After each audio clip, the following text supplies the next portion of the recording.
Your tomato paste will never go moldy again. Tomato paste is a versatile addition to many dishes, but unfortunately, it only lasts a few days in the fridge after opening before it starts to mold. I'll show you the best way to store it. Take some baking paper and cut it into equal pieces, preferably squares. Lay one piece flat, then spread 1 tablespoon of tomato paste on it. Place another square of paper on top and press down gently with a glass. Repeat until you've used the whole jar. You don't have to worry about wasting food. This method is quick and easy. Then, place all the paper pieces with the paste into a ziplock bag and freeze them. Once frozen, the paste can stay fresh for a month or even longer. Just grab a slice from the freezer whenever you need tomato paste. It's the best way to keep it fresh, and you'll never have to throw it away again. Here's a method for storing bananas that can keep them for up to 2 years. Rub the bananas with baking soda using a damp brush to remove dirt and residues. Rinse them under running water, and then pat them dry with a paper towel. Slice the first banana and discard the ends. Do the same with the remaining bananas. Cut 1 bell pepper. I used a sweet one, but you can choose a hot one if you prefer. Prepare a large clean jar. Mine is just under 3 liters. Add 3 bay leaves, a few garlic cloves, some pepper, 2 teaspoons of coriander seeds, and 2 teaspoons of dill seeds. Add a pinch of dried chili flakes. Omit if using hot pepper. Add a few mustard seeds. Begin layering the banana slices in the jar. Once the bottom is covered, add some pieces of bell pepper and continue layering the bananas. Add 4 teaspoons of sugar and 6 teaspoons of salt. Pour in 10 teaspoons of vinegar and fill the jar with water. Seal it tightly. Place a cloth in the bottom of a pot, bring water to a boil, and then place the jar in the pot. Boil covered for 10 minutes. After that, you can remove the jar and it's ready. The bananas in the jar can be stored in your pantry for up to 2 years. Fantastic recipe for dry brined pickles. Make them today, enjoy them tomorrow. No need for jars. Pickles without brine? Yes, it's possible. Dry brined pickles are ready in just a day, tasting just as good as those prepared with brine. They're crispier and retain their vibrant green color. Start with a kilogram of cucumbers, wash them, and soak them in cold water for at least an hour. Trim the ends to speed up the pickling process and remove any potential bitterness. Crush a few peppercorns in a grinder. Peel and chop 2 cloves of garlic into smaller pieces. Carefully peel and slice horseradish roots. Wash and chop 2 sprigs of dill. Place the cucumbers in a plastic bag and add all the prepared ingredients one by one: garlic, horseradish, and dill. Sprinkle with salt and pepper. Gently mix everything together. It's important to seal the cucumbers tightly with as little air as possible and ensure the ingredients are well mixed.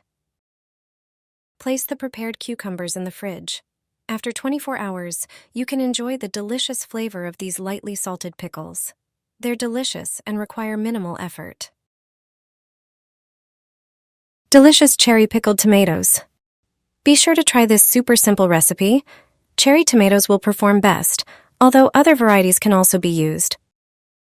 However, I do not recommend large tomatoes for this recipe. Wash and dry the tomatoes. Their quantity depends on how many you intend to make. In my case, it is a kilo. Take a toothpick and carefully prick each tomato a couple of times. Then prepare the garlic. Peel about 5 cloves and crush them with your hand to extract more juice. Transfer them to another board. Prepare the horseradish root. Peel it and cut it into smaller pieces. To make the tomatoes, you need dill. Use only dill flowers as they give the perfect flavor to the tomatoes. Prepare a large jar, washed and dried beforehand. Put horseradish in the bottom of the jar,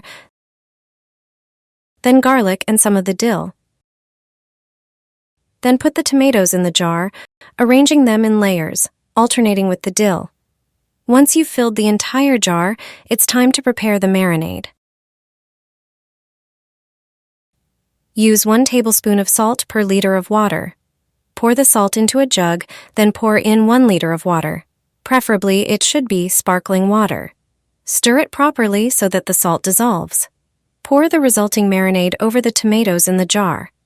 If the brine is not enough, you can quickly and easily make it up. Cover such a jar with tomatoes and set it aside for 24 hours. After this time, the tomatoes are ready to eat.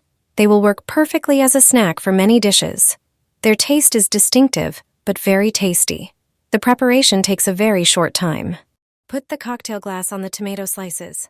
This is how you will prepare something very special. You've never tasted a tomato recipe like this before. They are perfect for breakfast or a snack. Preparing them is really easy, and they taste delicious. At the very beginning, choose vine-ripened tomatoes and cut them into slices. Arrange them on a kitchen board. Get a glass. Cut the center out of the tomato slices. Do the same with each subsequent prepared slice. Set the rings from the tomatoes aside. Chop the cut flesh from the tomatoes into small pieces. Transfer the pieces to a bowl. Then cut the chives with scissors. Add a cup of whole wheat flour to the mixture. Then whisk in 2 eggs. Season with a pinch of salt, pepper, garlic, or other favorite spices to your taste.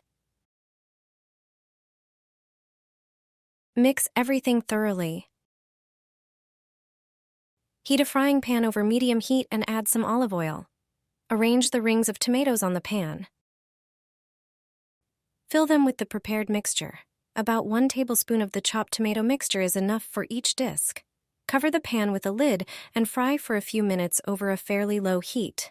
When the bottom of the tomato pancakes turns golden, flip them over to the other side. After frying, decorate the pancakes with parsley or chives. And there you have it. Delicious tomato pancakes are now ready to serve. Pour pickle juice over the meat. You've never had such juicy meat before. For this recipe, pork loin works perfectly. Take 5 slices of pork loin and lay them out on a cutting board. Using a knife, make vertical and horizontal cuts on the meat, creating a grid pattern on both sides. Place the prepared meat into a ziplock bag. Pour pickle juice over the meat in the bag, then add your favorite spices and some mustard. Seal the bag and massage the meat to ensure the marinade reaches every part. Let the bag with the meat sit for about 30 minutes. After that, take the meat out and place it on a baking tray lined with parchment paper. Spread mayonnaise over each piece of meat, then add slices of tomato. Top the pork slices with grated pickles. Finally, sprinkle grated cheese over the meat. The meat is now ready for baking. Place the tray in a preheated oven at 180 degrees Celsius for 30 minutes. After this time, the meat will be perfectly tender and juicy, ideal for both dinner and as an appetizer.